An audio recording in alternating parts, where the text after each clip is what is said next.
Good games should have a focused vision. They need a running theme, a thesis statement that binds everything together. The more branching out you do, the more potential trouble you invite. Live Alive flies in the face of this wisdom.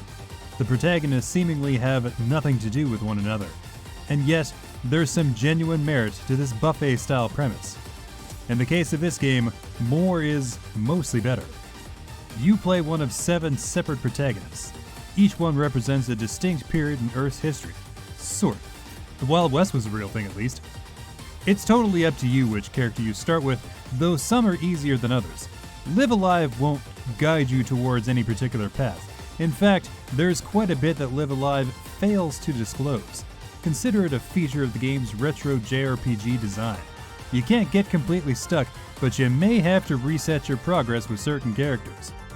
Here's the deal. Since this is an old school JRPG, a certain amount of level grinding is assumed to take place. You don't have to, but you will fail certain sections if you don't. Basically, never pass up a chance to grind out some levels as long as your character is capable of it. I had to straight up restart a couple of chapters in order to finish them properly. The game gives you this option for a reason. None of the initial chapters are especially long, but starting from scratch still stings. Don't forget to level grind. Alternately, you can always switch to a different story if you're stuck. Every character is unique, although they all share a battle system. I love the present-day chapter, which is structured like an arcade fighting game. Meanwhile, the Edo Japan story is an insufferable dungeon full of traps. It's the worst! Every fight is brutal, and the traps take a wide variety of forms. If not for the ability to save anywhere, the whole chapter would be a write-off. This is one of those times where level grinding is essential, but the game would prefer you didn't? You get the impression this is supposed to be a zero-kill stealth mission. Trust me, don't do that to yourself. You deserve more from this life. Set level grinding is a pretty pleasant affair thanks to the battle system. Every character has a unique set of moves you need to master. Things like placement, charge time, and effectiveness all determine which move is needed. If you can exploit the nebulous type matchup system at work, you can totally turn the tide of battle. Exposing a boss's vulnerability after several turns of trial and error is deeply satisfying. While player level is generally important, the right moves can supersede those limitations. Beyond the combat, Live Alive is bursting with sincere enthusiasm. Every setting is perfectly ridiculous, albeit in a genuine way.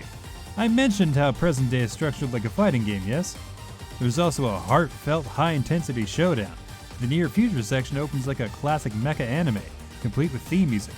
And the Imperial China story feels like every kung fu movie at once somehow. Part of this energy comes from the settings, but credit also goes to the voice acting. I don't often advocate for English voice acting in JRPGs, but this one feels like an exception. There's some very serious scenery chewing happening here. It's nothing short of remarkable. These performances won't win any awards, but they're all quite compelling. I couldn't look away. Every line is strained, shouted, and squeezed out of these actors. It's incredibly entertaining, if nothing else. Although these are fairly bite-sized adventures, each one packs a remarkable punch. Every chapter works to distinguish itself from the rest of the pack, and it shows. While I can't recommend each story with equal vigor, I am impressed with the total package. Sure, I would prefer fewer chances to softlock yourself. I'd also love to leave behind some of the level grinding, but the core gameplay loop is still fun. Between the wild stories, the engaging combat, and the incredible voice acting, Live Alive feels like much more than the sum of its parts.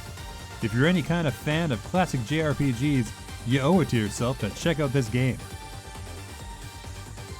Don't forget to like this video, subscribe to our channel, and hit that notification bell to make sure that top quality Cognita content keeps on coming.